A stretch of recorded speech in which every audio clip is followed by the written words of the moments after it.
powered by Riverside FM.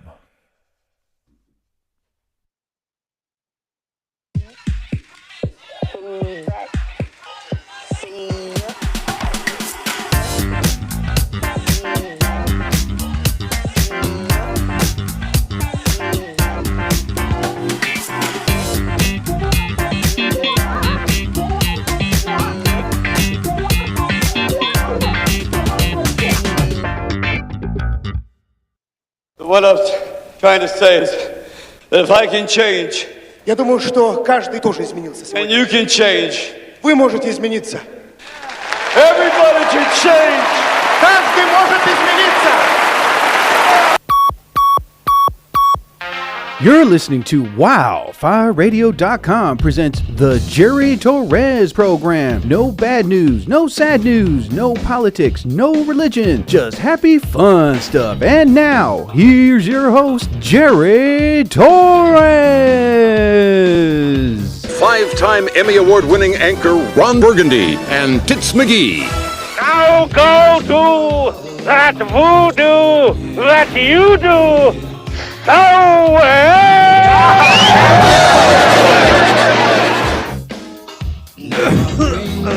Oh, God. Oh, crap. I forgot something here. Hold on, damn it. Turn this on, please.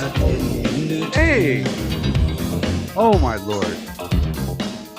How you doing, everybody? Welcome, everyone, to another episode. What the hell? Yeah, so it sucked. Ah, damn it. Well, welcome to another episode, everybody, of the Jerry Torres program here on the Memorial Day special. Is it? Will it? Because it looks like it's just going to be thunderstorms, going to be rainy all damn week. Hold on, there we go. I got my mic up. Oh, my God. So, what the hell? Hold on, man. Oh, my Lord. Give me 1 second, man. I'm close to punching this thing. Hold on. I'm not going to punch it. I'm not. Am I in there?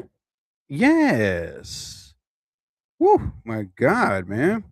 I got to fix my microphone to make sure everything is A-okay.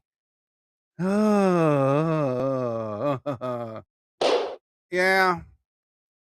So appreciate everybody coming on, staying on. Thank you so much. Here we're going to enjoy a wonderful hour, boys and girls, of a major. Oh God, it's just going to be a major thunderstorm this whole weekend. Yeah, no sunny days, rain. It's still raining now. Yeah, okay. Let's look at the temperature right now. All right. Normally the weather would be like 70, 80, 90 degrees, hot weather. No. All right, so let's see. Okay, let me get out of here. All right, let me go here. Slip that boom, boom, boom there. All right, so right now it is not raining. It's cloudy. It's going to be cloudy the rest of the day, but it's going to be in the 50s. Ugh, light rain. So then tomorrow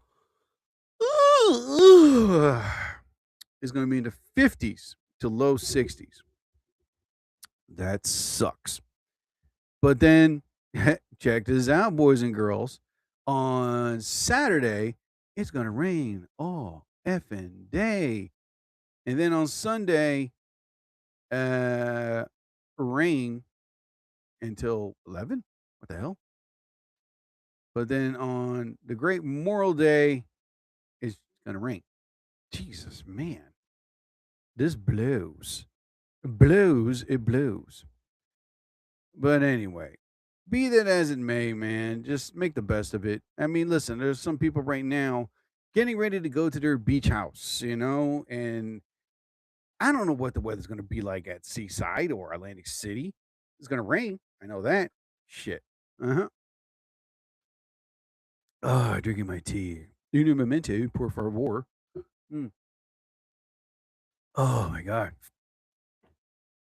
So today, what did I do? I worked out, cleaned the house, did my laundry, and then if the weather wasn't bad, I was going to cut the grass, and then after all that, I managed to just What else did I manage to do? I'm trying to think. I have my list right here. God damn it. And did a little light grocery shopping. I was low. I almost had no eggs to make my breakfast. Right. And I'm under this big protein jump, and eating eggs was healthy. And I was like, oh man. So there I was, very low on eggs. I had like 3 eggs left. Three. I was like, oh my God. So I was like, oh, all right, I'll have one for myself and make an omelet for my dad. I had two, actually, 2 eggs. Hold on. Oh, much better. Mm-mm-mm. So then after that, after I made breakfast, I was like, all right, what else I'm gonna do? So I got on my treadmill, ran for like 30 minutes. Then I went to get my hair cut. I had to wait for my dad to be knocked out of sleep. And he was. So I got in my car because the barbershop opens at 9 o'clock. And my dad just knocked himself out like around 8. Blah. So got in my car, went to get my hair cut. And then after I got my hair cut, I was like, all right, it didn't rain yet, though I felt the droplets. Got home, and then I'm trying to fix my effing weed whacker, man. All I needed was a 13 millimeter socket wrench. 13 millimeter. I gotta write that down. 13 millimeter socket. Yeah, socket. Wrench or slot, whatever you call it. But anyway, and I was like, oh my God, I just want to, because right now my weed whacker is old now. Now it's pretty beat up. I used it a lot, cutting grass and trimming weeds, and it doesn't hold the blades. So right now I have a replacement that I bought, and all I have to do is take out the old, put in the new. But I've been trying to remember, how the hell did I do it? All of a sudden it's like, I need a socket wrench to get into this son of a bitch and then pull it out. So I went through every socket wrench that I had, every case. Not one was a 13 millimeter. I was like, great. This is wunderbar. So I said, F this, dude.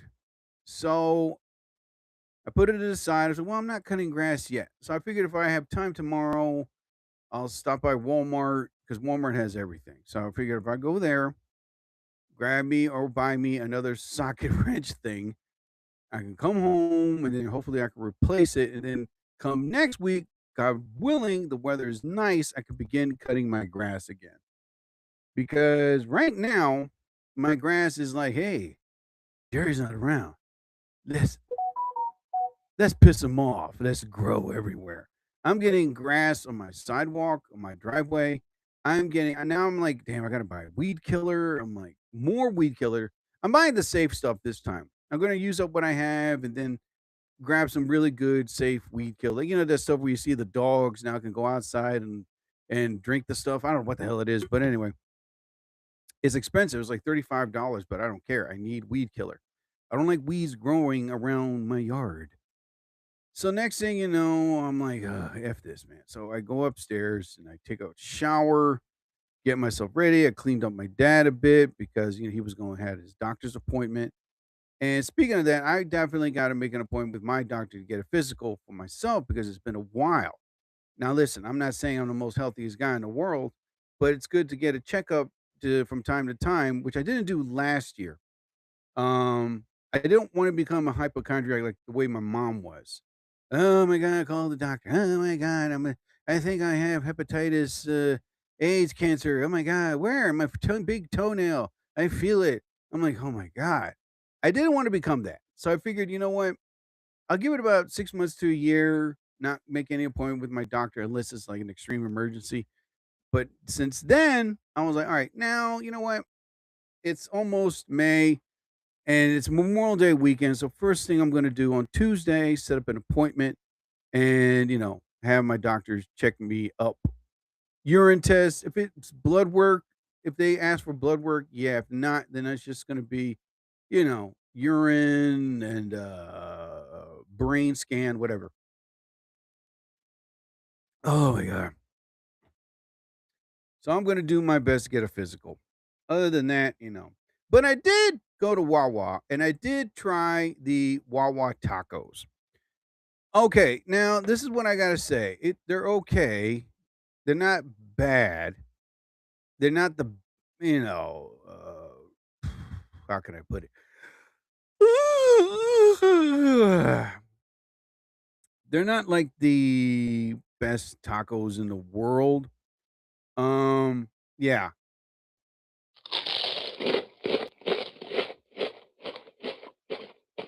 I managed to buy some for myself. If my dad and my brother wanted, I bought him like a burrito and some. So I took it home and I had seasoned beef with corn and all that stuff. And I had the first one. Now this is what it was missing. I had to put salsa and sour cream. Made it taste much better. Like I said, as I posted the video, I was like, I give this thing like a 8.5, 3 stars out of 5. I was like, because I was like a little disappointed. I was a little disappointed, and I wasn't gonna be like, I want my money back, damn it. This taco was horrible. No, I wasn't gonna be like that. The way I was like, no, it's not, it's okay. Not like, oh my God, why is there a long line of people here demanding this? I was like, oh God. Anyway, but I managed to just have some and put a little hot sauce when I get home. And I was like, yeah, whatever. It is what it is, man. Uh, I mean, listen. When I go back and ask for another or demand it, maybe I will, maybe I won't. But I was like, it is what it is. So the Wawa taco is a okay. Not like, oh my God, this is the best thing I ever had. Nah, not really. Oh my God. I mean, listen, I'm being honest. It wasn't really all that. So I managed to just say, you know what? Let me eat it, give it a good test try. And now I'm like, would I get it again? Nah, not really. I mean, I don't know. It was soft shell, I could tell you that. So it didn't make a mess when you crunch the crunchy ones. Um, I mean, it would be nice if they would ask and then you see what they're putting on there, you know? But no, they're not. They were like, okay, well, what you want? It's on the app. And I said, well, yeah, I try to get salsa, I try to get this. They're like, oh, Next thing you know, I'm like, oh, God. You know what? I'll buy it. I'll eat it. Give it a taste test. And, it was okay. I mean, listen, anyone else's taste buds will give it like a 5 high star rating. Me personally, I was like, no. Eh, they could do it better. They could have done it better. Let's put it that way. So the Wawa taco is a-okay. All right. Okak. Okak. There you go. That's taco spelled backward. Okak. Anyway. Oh my God. Okay, so now the final season of The Boys. I've been watching it faithfully since it first started, and it was one of the most graphic, most uh very vicious shows, original shows that I've seen in quite a while. And I'll say this, I did like the ending.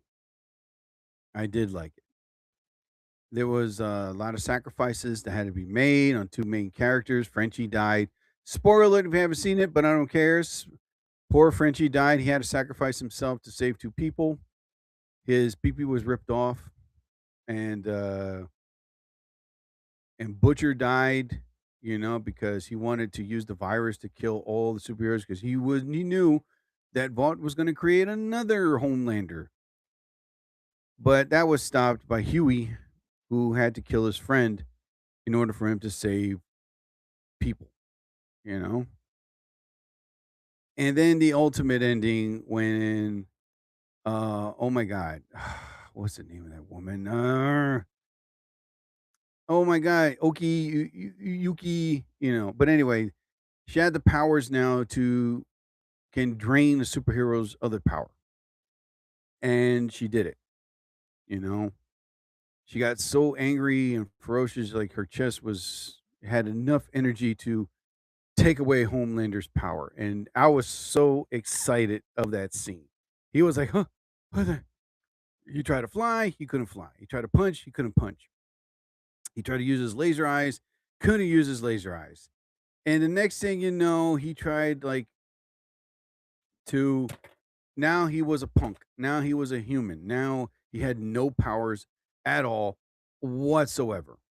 Homelander was now a pussy. And next thing you know, Butcher was like, now I'm going to kick your fucking ass.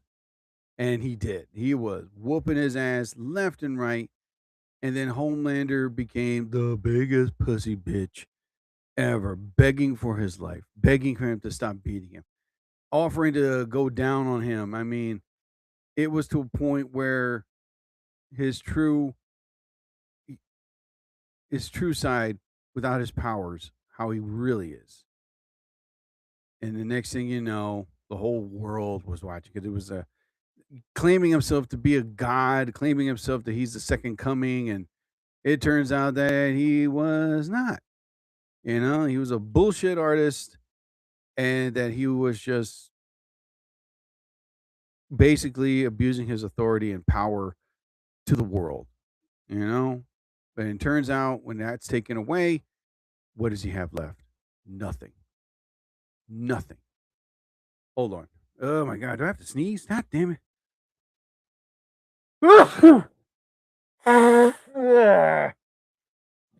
Oh my God. So after all that, butcher dogs die. You know, the kid that he loved and cared for didn't want him. And it was shocking, you know, and he understood. He's a grown man. You know, when Butcher was whooping his ass, he killed Homelander. Butcher killed him because he got tired of it. He got tired of all his crap, tired because he was the most powerful thing in the world, because he's used his power to hurt people, kill people, manipulate people. And then finally, when all that's taken away, Butcher was like, now I'm going to do what I've always been wanting to do, and that is whoop your fucking ass. And he did. And he did.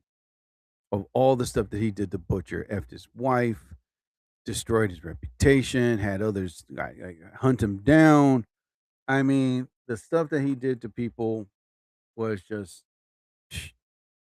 the next thing you know, he grabbed a crowbar and cracked his skull open, or pried his skull open, let's put it that way. All of a sudden, in the end, I would say that Miko, that was her name. You know, she got the dog. She went to France. She had a what was it called? Brochet. Anyway, and then Huey and Starfire. Oh my God, I'm just tired. But anyway, they opened up their own business. They're gonna have a kid, and Mother's Milk reunited with his ex, and it was basically an ending where it was like, two people died. Two of the main characters died. And you were thinking that, you know, that they were going to release the virus. In the comic book version, how Homelander died was Black Noir killed him. And then when he took off the mask, it was another Homelander, like his twin brother, you know? But it decided to change that for the series. But I gotta say this about The Boys. To me personally, it was good, very well done. The show, the actors were amazing. The action scenes were hysterical. There was a lot of comedy in it.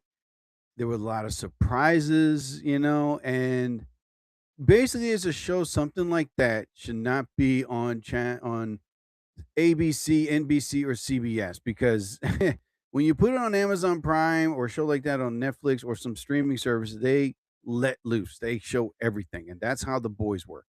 They showed gore. They showed like cracking, smashing skulls and burning people alive. And it's like, whoa. And then the Deep got what he deserved after he was threatened to never, he was banned to go back into the water because he killed millions of innocent fish. And, you know, but there was a metaphor right there, how what we're going through with Adolf Trump and he thinks he's the most powerful being in the world, telling other countries what to do, and submitting tariffs, and he has, the law. He thinks he can control everything. There's a metaphor to that episode of The Boys. You have that taken away, he has nothing. He's a punk. He's a coward.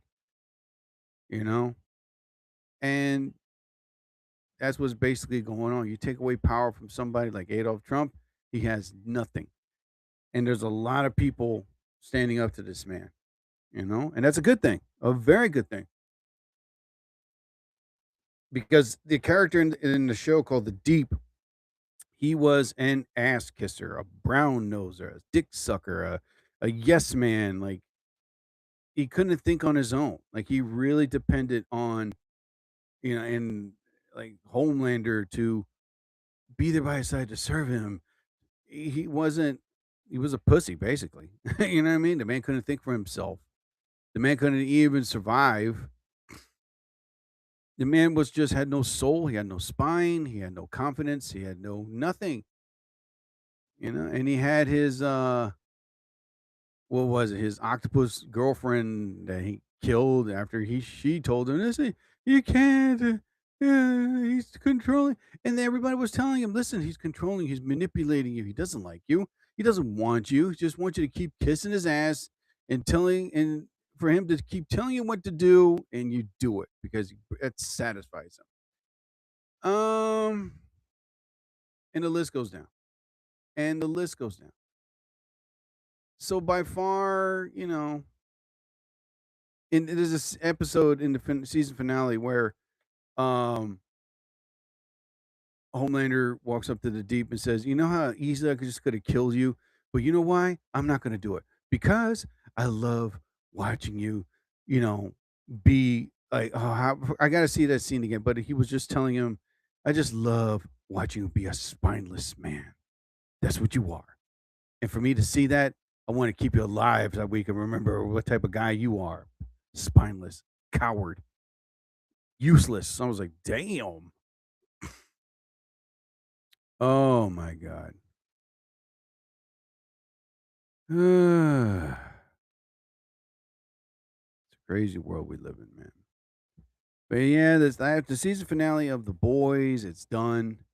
I got a feeling they might come up with another, background episode, whatever. I don't know, but it is what it is. Now it's over. Now it sucks, man. I would love that show. It was really good. Let's put it like this: when shows like that come around, like the Boys, and then Invincible, and then Daredevil, right? And then you have other shows like Breaking Bad.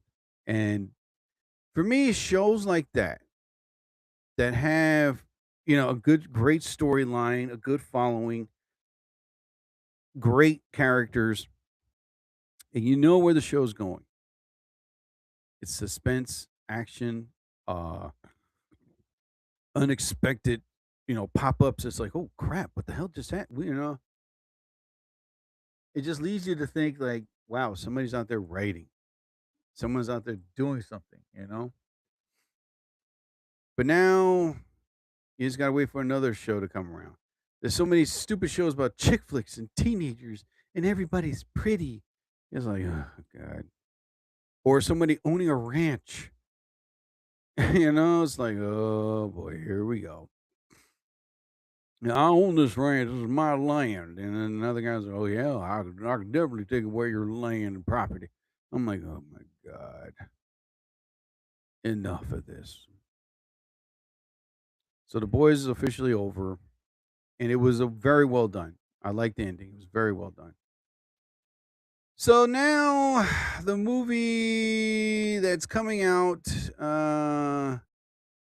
the He-Man movie that's coming out. You know what? I gotta find out what is the Rotten Tomatoes status on this damn thing. Hold on. All right, here we go. He-Man, Rotten Tomatoes. All right, here we go. Masters of the Universe. Okay. So now, God damn it. Oh my God. All right, so let's see what we got here. Still no rating, but the word going around that it's a-okay. I'm like, all right. Son of a bitch. What the hell's going on here? All right, hold on. Let me get this out of here because right now this thing is just pissing me off. There we go. All right, so now, no, that's the cartoon. Oh my God, I am about to punch this fucking thing right in the face. There you go. No. That's the one with Dolph Lundgren. Oh my God. Well, it doesn't come out till June. But word right about now that it's good. It's not that bad. It might resurrect, the He-Man series again. I don't know, but I don't know. Listen, I'm just afraid that a movie like that is probably going to be like the Avengers. Like, oh my God. Because when the stuff that I've seen in the trailer, it's like that. You know what I mean? It's like, oh, great. It's Thanos going to come back on this? What the hell? Listen, I'm going to wait. I'm not going to rush to the movies to see it. So what I'm going to do is wait. Wait till it comes out in the theaters for a couple weeks. And then when it comes on streaming services, I'll check it out and I'll be the judge. Oh, boy.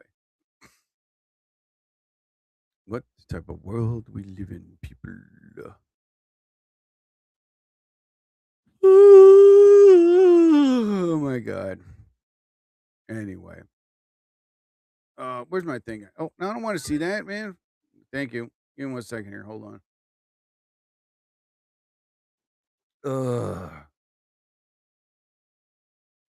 Yeah.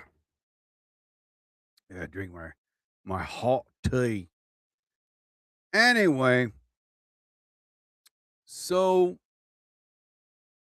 right now I'm going to buy another Invicta watch. Oh my God. There's two of them that I want. The one that I want is like $129. It was valued at $600. I'm so glad the price went down. But the watch that I really want is sold out. And there's a couple places that are selling it. And I'm like, I'll wait. It'll come back. So I'm going to wait.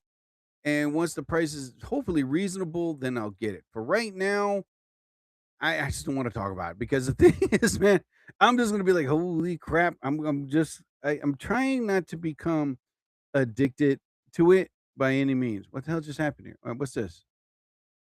Hold on. Oh, that's a pogo stick. This is the one I wanted. Yeah, TikTok. TikTok. Oh, man. So we'll see what happens, people. All right. I mean, I'm hoping that. Oh, no. I'm hoping that when the time comes, I just right now I just got to focus paying off my bills. All right, and probably reward myself to getting a watch. Yeah, maybe I should do that.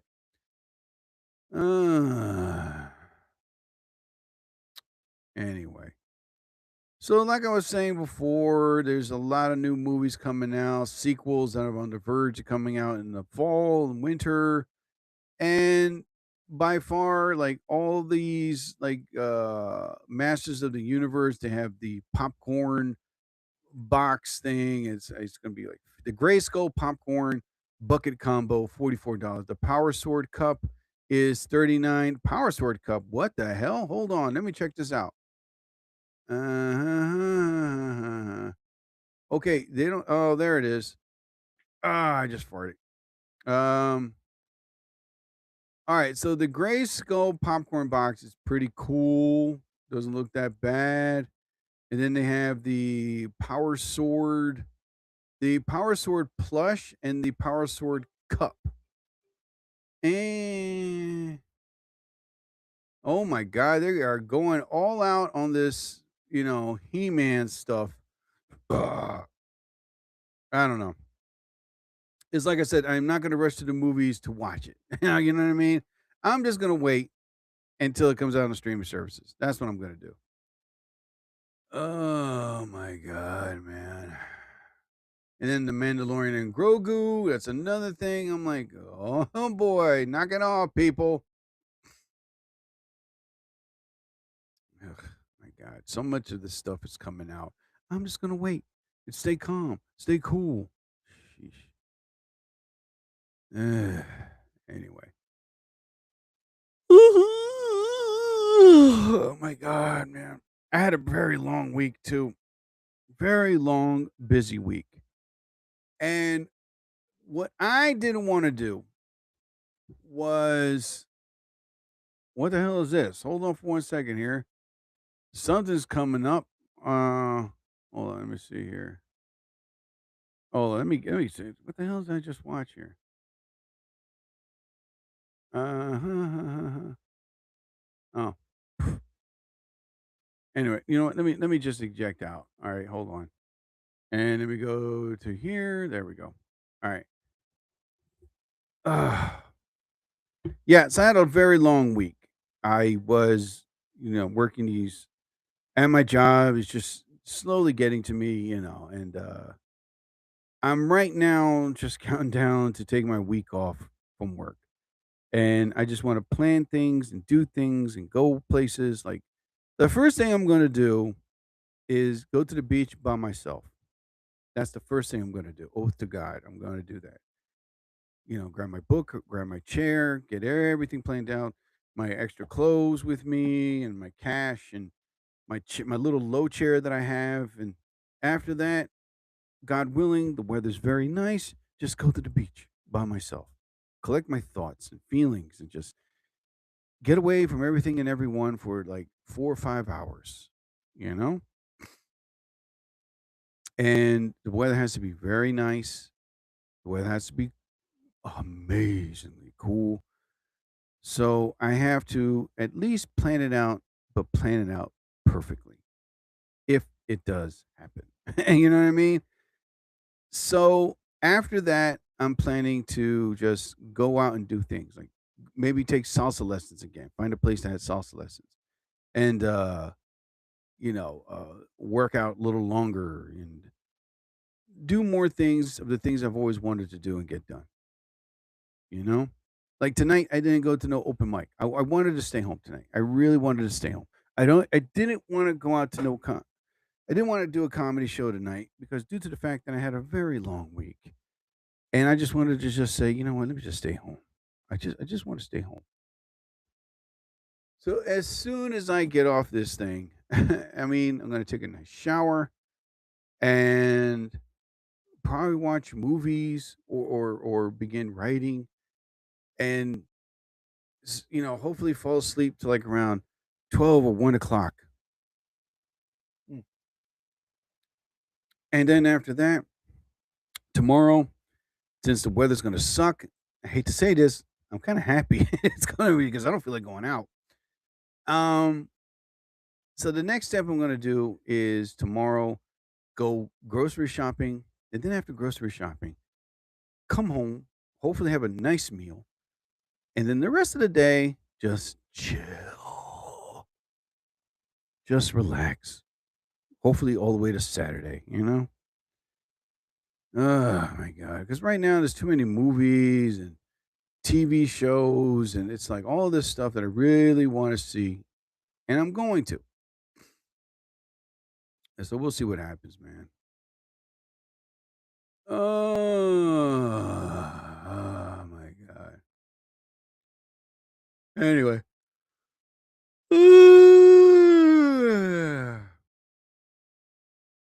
Okay. So besides all that, people, what the hell was this? I did everything. Okay, I'm checking the list to make sure wanted to talk about the things I wanted to talk about. Yippa-dabba-dooba, yippa-dabba-dee-bee. Okay, good. Okay, so now I went on this thing called the internet, and I said, you know what? Let me send some stuff to me that I haven't. Oh my lord! I'm about to punch this screen right in the freaking face. There we go. Hey guys, how you doing? So I sent this stuff to me. A lot of science fiction and DC and Marvel and fantasy movies of dragons and sorcery stuff, and then you have your DC and Marvel, same thing, and with Star Wars and Star Trek. I've been watching these shows, these movies about time travel. Can time travel happen? Theoretically, a lot of these experts say plausible, but no. I mean, it has to be like a genius to do that. But anyway, there's a thing behind time travel. It has to happen at oh god, it was, not Neil deGrasse Tyson. There was this other guy that said that time travel is possible, but you know what I mean, to make it happen, it probably won't be in our lifetime, or we need alien technology. So I went on this thing called the internet, and I saw this thing: 5 forgotten time travel movies that are perfect from start to finish. I was like, because time travel movies are the staple of sci-fi, which makes films like Back to the Future being shiny example, put it that way. But for all of the great hits, there are just as many forgotten ones that slip through the cracks. All right. So some of them are perfect, some of them remain perfect, and some of them are not perfect. But it's the story that often makes them perfect so much, and its message that comes with it and the surprises at the end. All right. So these are the 5 forgotten films that talk about time travel. Looper is the perfect crime movie with time travel. Now, Rian Johnson's Looper takes the idea of gangsters and assassins and gives it a fresh coat of paint as criminals send targets to the past to be killed by assassins known as loopers. But when it's the assassin's time to die, their older self gets sent back, and their younger selves assassinate them to close the loop, right? All of this goes well until an older version of the main character puts up a fight. Now, hold on. Oh my god. Now, it's the movie is stars Bruce Willis and Joseph Gordon-Levitt. Now, Bruce Willis delivers a great performance in Looper, and Joseph Gordon-Levitt plays an equally great part as Willis's younger counterpart. Now, between them, the rules of time travel are switched and deliver an exciting thriller where there's no easy way out of the bad situation. It was good. I liked it. It made sense. Spoiler alert: Bruce Willis off himself to save a kid. Right? Yeah. But anyway, it was an okay movie. Here's another time travel movie: Time After Time. Right? Tells a fictional story with an iconic writer. Now, Time After Time is an underrated time travel film that takes the author, the time machine, H.G. Wells, and him to go to the own chronal adventure. But rather than explore the unknown, he uses it to track down the elusive serial killer Jack the Ripper in an incredibly fun time travel movie, right? Now, Time After Time isn't trying to be a serious or profound story. Instead, it works best as fun adventure, then plays the history in a unique way. Fueled by his performances, it's a forgotten sci-fi movie that more people should just for sheer fact of the fun it provides while being equally creative and absurd. I never saw it. I never saw it, but I mean, I've heard it before, and I think it came out in like in the early '80s. But it has these very two powerful actors in it. I might see it. I might see it. Another time travel movie, Pedestrian. Pedestrian. Can we say pedestrian? Sheesh. Hold on, man. Let me get the hell out of here. Hold on. Oh my God. There you go.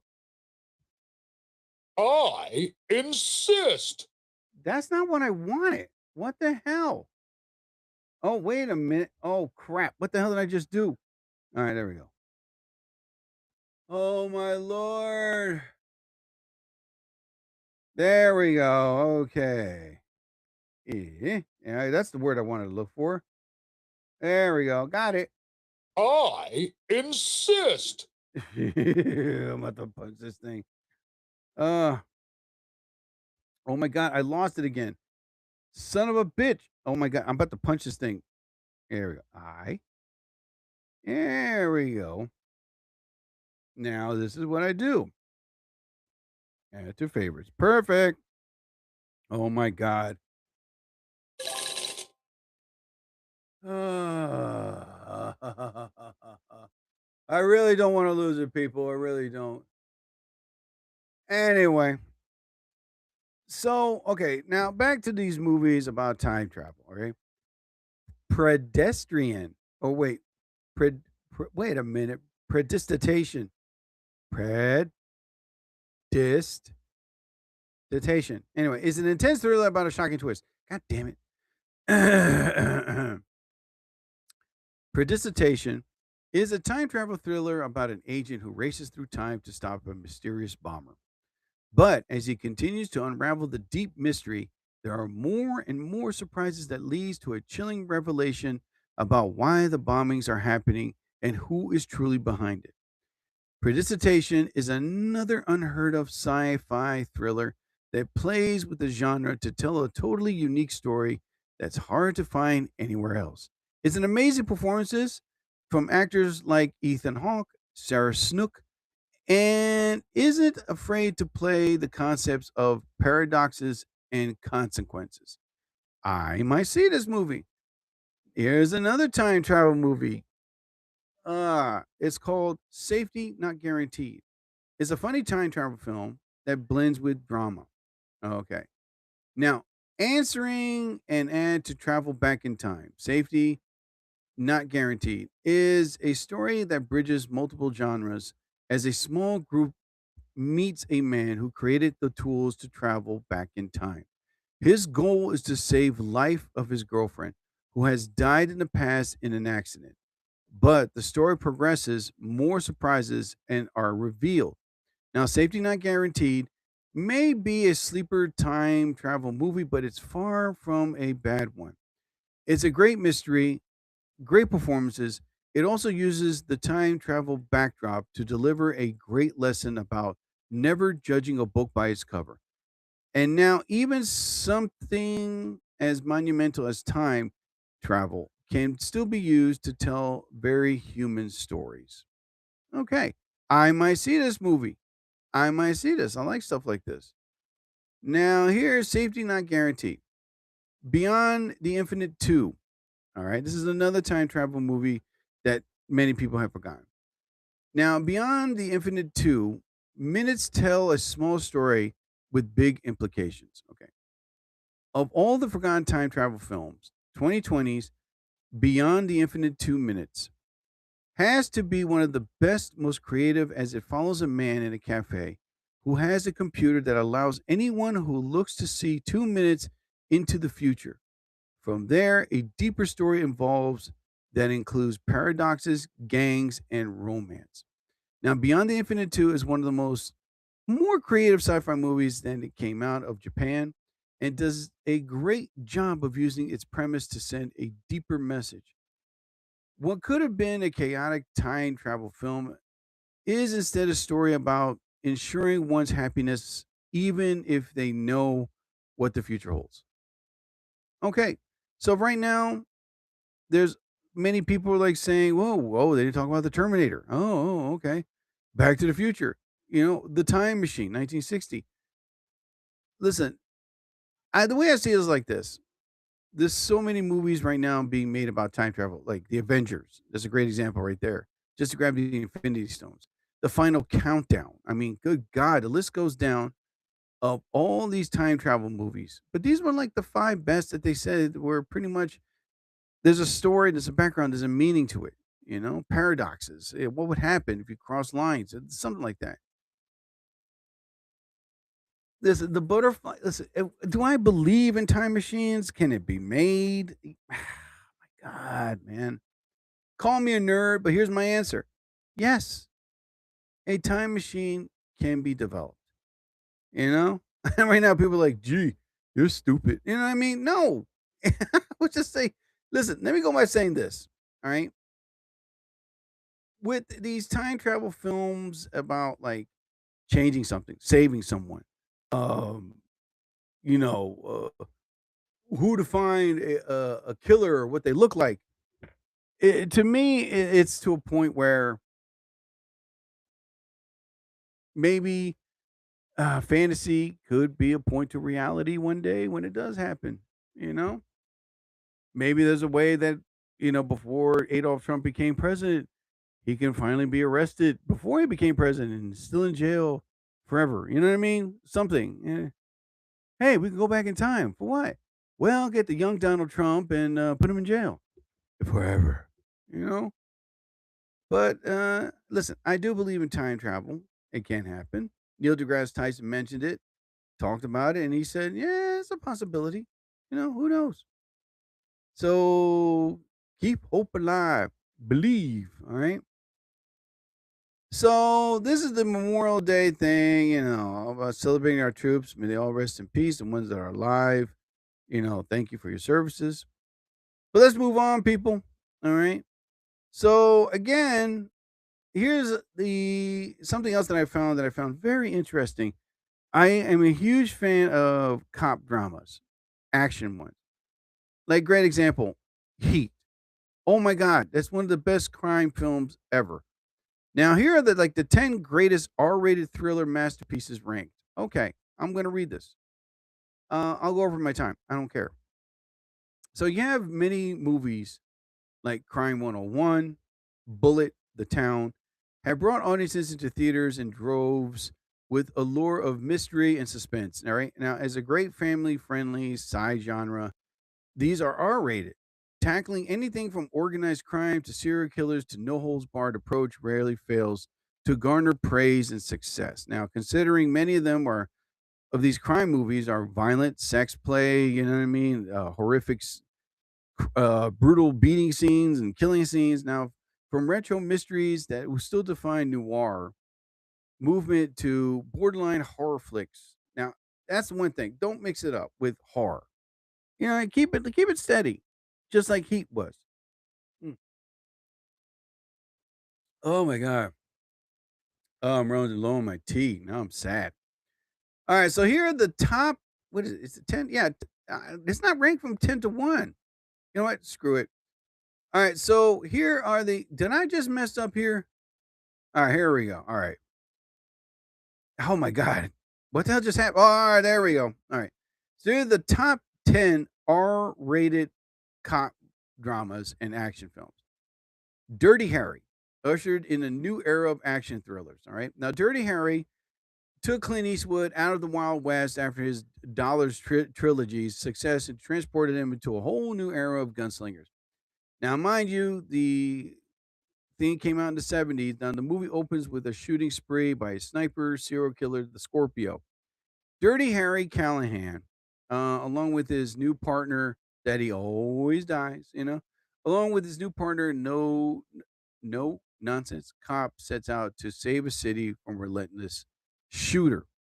It's a stylish masterpiece. It's ushered in a whole new era of action thrillers, one that blended detective work with car chases, shootouts, and like you never seen before. Here's one of my favorite films, and I consider it the top 10. The French Connection earned every Oscar it won, and yes, it did. Now, The French Connection follows Gene Hackman in the role of NYPD detective Jimmy Papa Doyle as he learns from the impending arrival of heroin shipment, shaking down every crook and informant he can. His investigation leads him to a French business mogul, Alain Chaunier, as the culprit. Now, with no hard evidence, he trails the kingpin across the city, building his case one piece at a time. Now, directed by William Friedkin, who is an amazing director. The French Connection was such a masterpiece in its genre and it swept the Oscars, setting the stage for an entire decade of bleak and unexpected thrills. The story pulls no punches in showing how dark and gritty the 70s in New York was. The film that began Hackman's career as the greatest crime movie star ever in his generation. Is the best slow burn mystery that makes tension its focus, leaving viewers unable to look away. And it is. It is a classic. Hell, it won an Oscar for Best Picture. What does that tell you? There was no CGI, no AI, no effects. It was all done by chance because a lot of people almost got hurt. Some of the other films scenes were they didn't get permits. And it was like, yo, okay, let's do this real quick and just move on. Oh my god. So, Science of the Lambs brought back the serial killers with a new vengeance, which it has. Now, the 90s serial killer Jonathan Demme's book, The Science of the Lambs, based on Richard Harris novel, um, of the same name. It follows a trainee FBI agent, Clarice Starling, as he meets serial killer Hannibal Lecter, hoping to use his psychiatric expertise to find a brutal slasher, Buffalo Bill. She's forced to build a rapport with the convict, creating one of the characters' pairings that defined the decade. Now, The Science of the Lambs is basically close to perfect serial killer thriller, right? As it gets to films, countless directors have since used a blueprint. Now, it wouldn't be without the great, Anthony Hopkins, who pretty much as playing Hannibal Lecter, amazing. But nothing has come close to seeing the Starling or a Lecter in the Battle of Wits, which is very true. No Country for Old Men revived the neo western, put it that way. Now the 2007 version. Now, oh damn it! Hold on, man. My shoulder hurts. Damn it! Hold on. There we go. Okay. So, the Coen brothers' success is blended with No Country for Old Men, based on the Cormac McCarthy's novel. It follows a Vietnam War veteran, Lewin Moss, on the run from the mob hitman. Now, Anton Chigurh. After finding a bag full of money with both Mexican cartel and hired killer out to get him, he's forced to fight for his life. Now, No Country for Old Men didn't simply give audiences the dark thriller of the 21st century, it crucially redefined film and television. Now, the Salvation, neo-Western fiction, everything from the movies of Taylor Sheridan to Justified Untamed can be credited to the masterpiece's success. A story that reminds its viewers that fate and random chance play bigger role in the life than anything else. It sends the message with a bang. In other words, if you find money, it's finders keepers. Reservoir Dogs. Now, I like this movie. I still do to this day. I get the lines from it. Now, this was Quentin Tarantino's directorial debut in 1991. Now, it was a botch. It's a story about this botched bank robbery, and it forces the criminals' responsibility as they tried to make sense of what went wrong. It turned out to be it was an undercover cop there. Now, taking to shelter in the warehouse, surviving crooks frantically tried to figure out who among them is the rat before the cops can catch up. Now, Reservoir Dogs went on to be completely redefined 90s drama. Now, it sent a message to Hollywood to get dark and gritty again. In seeing actors like Steve Buscemi, Harvey Keitel, Michael Madsen play off each other, the audience never gets bored. And that's what this movie does. You do not get bored, especially the funny one-liners, the, you know, uh, the involvements of what's going on, trying to figure out who is the rat. Oh my God. Hold on for a second.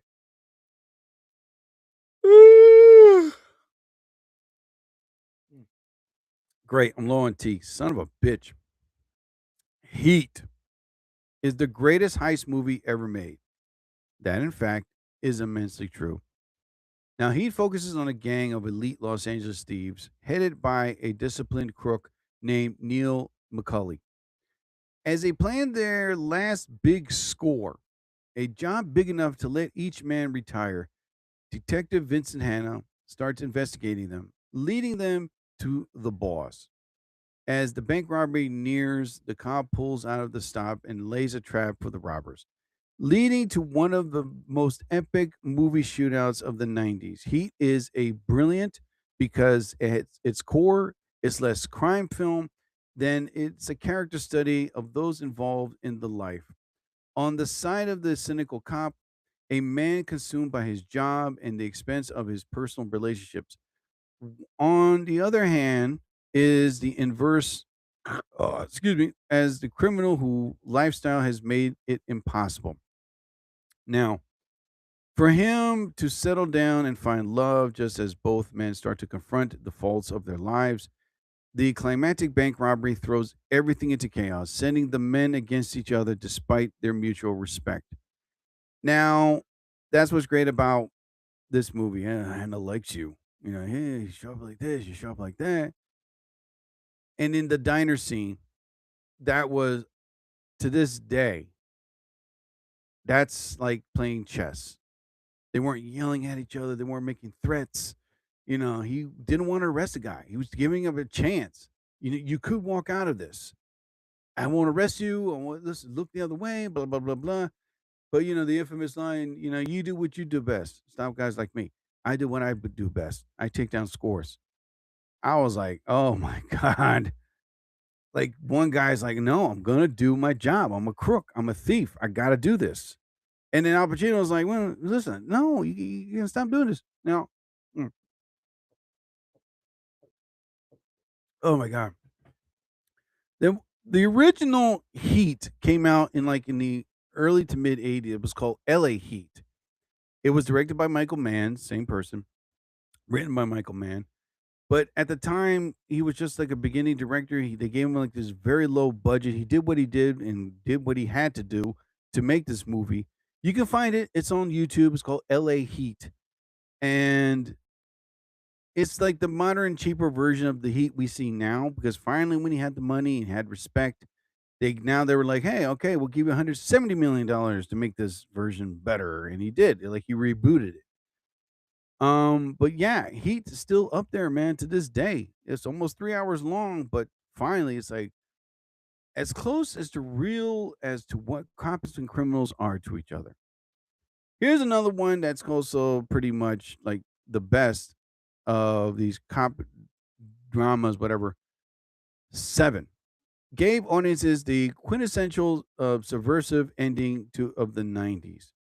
Now, as David Fincher helped revive, the neo-noir thriller of the 90s, he brought his career to the absolute peak when he directed Seven. Now, the film takes place in an unnamed city grappling with seemingly endless crime wave, leaving jaded detective Somerset to plan his retirement. But when he and his younger partner Mills take on the case involving seven deadly sins as a modest, you know, involvement, I guess you can say, their lives are turned upside down by what they discover. Now, the film gave a whole new meaning of the twist ending seven.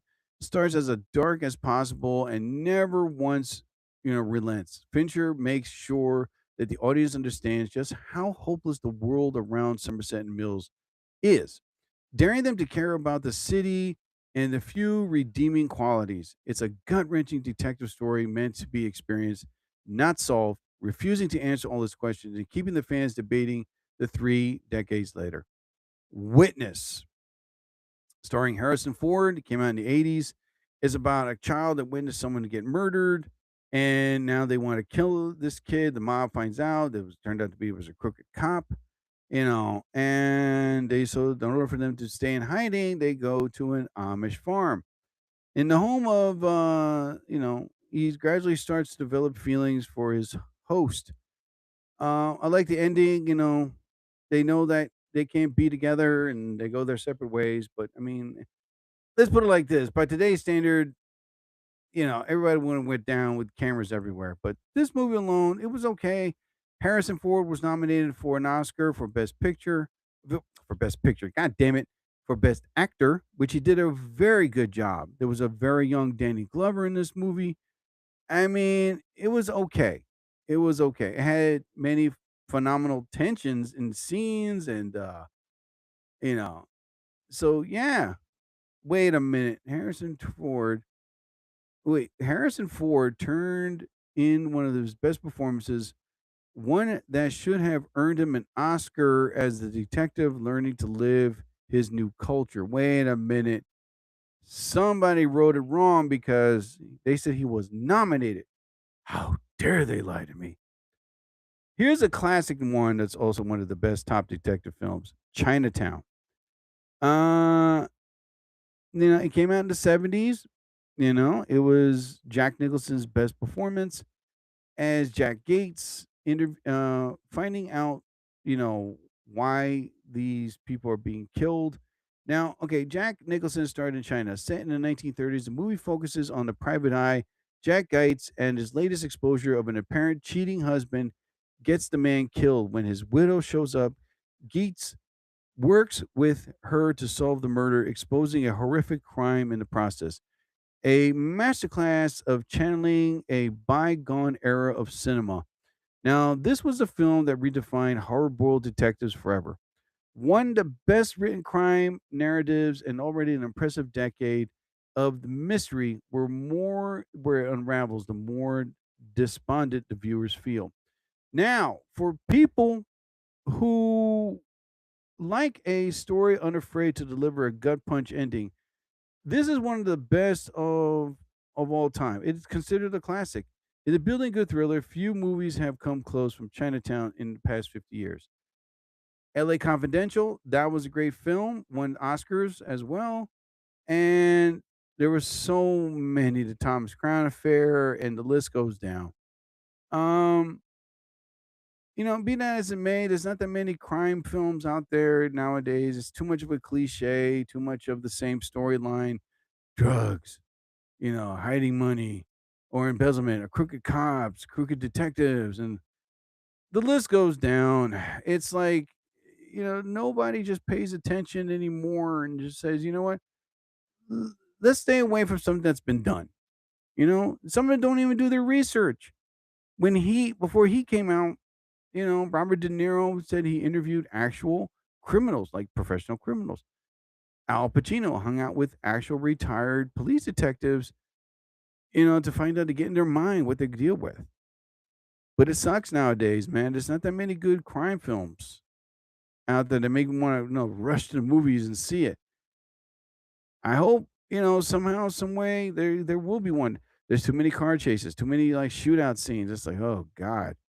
To have one like Heat, to have a movie right now to be like a Heat is impossible. But who knows? Who knows what will happen? Anyway, people, I'm a real life crime drama. I am. I think. Am I? I don't know. But anyway, people, that's about my time. Oh my God. I'd like to thank everybody for listening to another episode of the Dr. Jerry Torres program.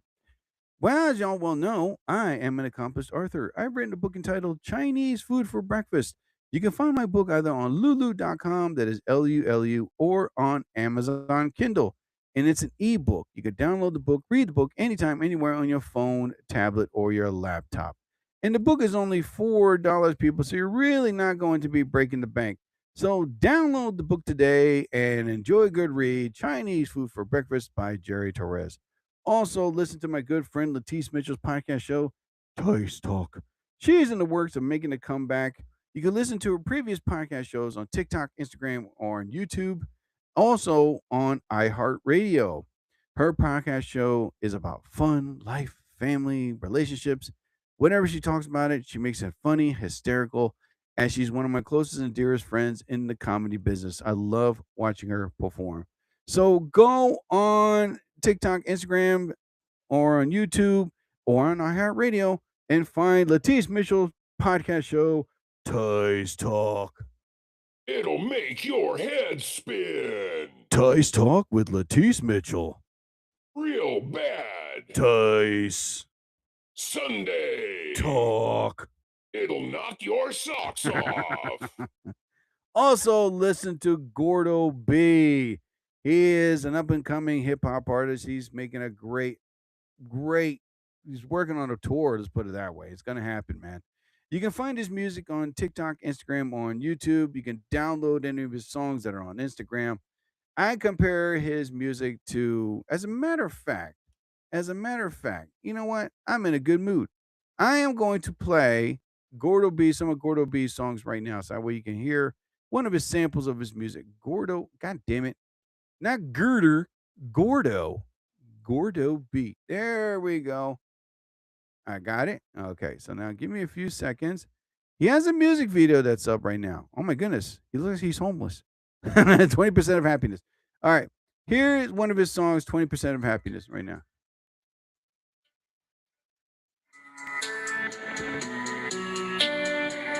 Been told on the daily I gotta be patient and happy with things that I'd never expected. Turn my decisions to new situations, success in the making, I'm taking a step. I'm placing my health on the porch for now. Ain't no permission, it's north or south. Do me a favor to shut your mouth now.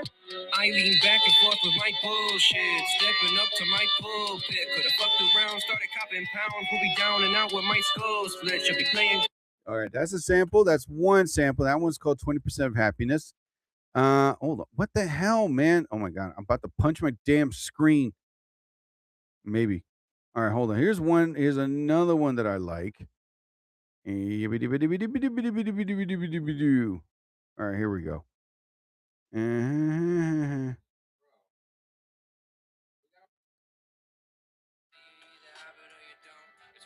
Oh my god, that's not the one I wanted. Where the hell is it? Well, anyway, damn it. What's the song that I like a lot? It talks about women's butts. Okay, I know I gotta see. It's up here somewhere.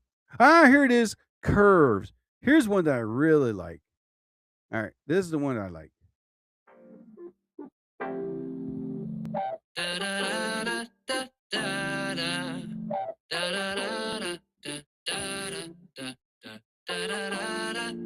Girl, you make me wanna curve. Other women learn from my limits. All I gotta do, suck it up and choose. Just to be with you, I gotta do what I gotta do.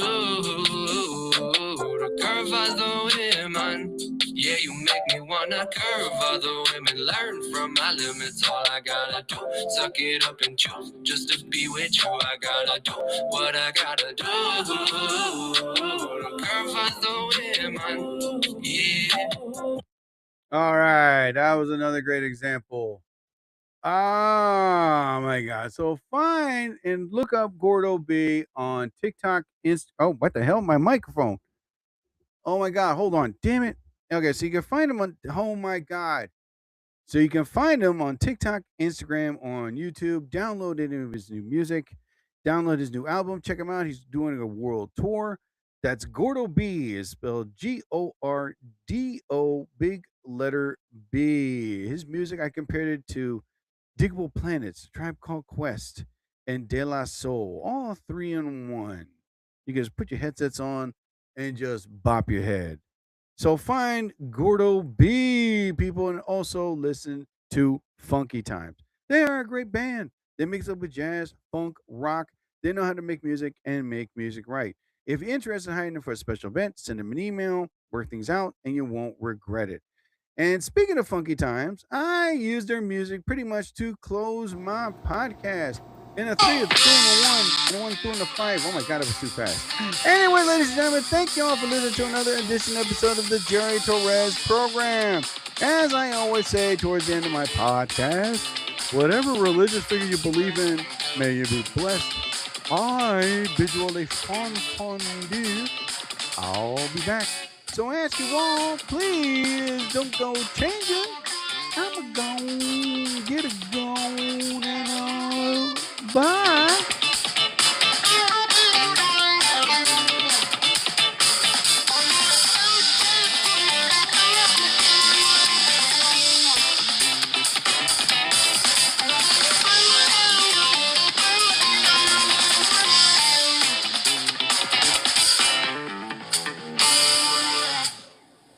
Powered by Riverside FM.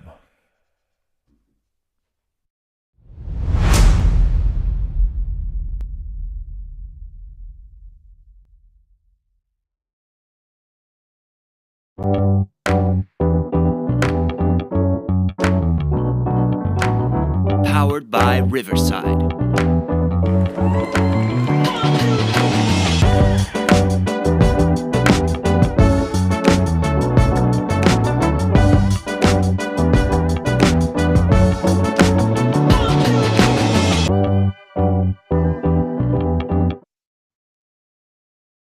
limited time offer. No purchase necessary. Offer valid at participating locations. Void where prohibited. No animals were harmed during the production of this soundboard. Subject to change without notice. Side effects include dry mouth, occasional pig snort or two, sore stomach, teary eyes, achy jaws, and whatever tingles well. Laughing heart. You've just heard the Jerry Torres program on Spotify, YouTube Music. What other ones? Oh my God. Anyway, you can listen to him on other podcast affiliates. Subscribe to the Jerry Torres program on Spotify and become a subscriber. Also, remember, ladies and gentlemen, that the Jerry Torres program has been known to bring magic into your heart, mind, and soul.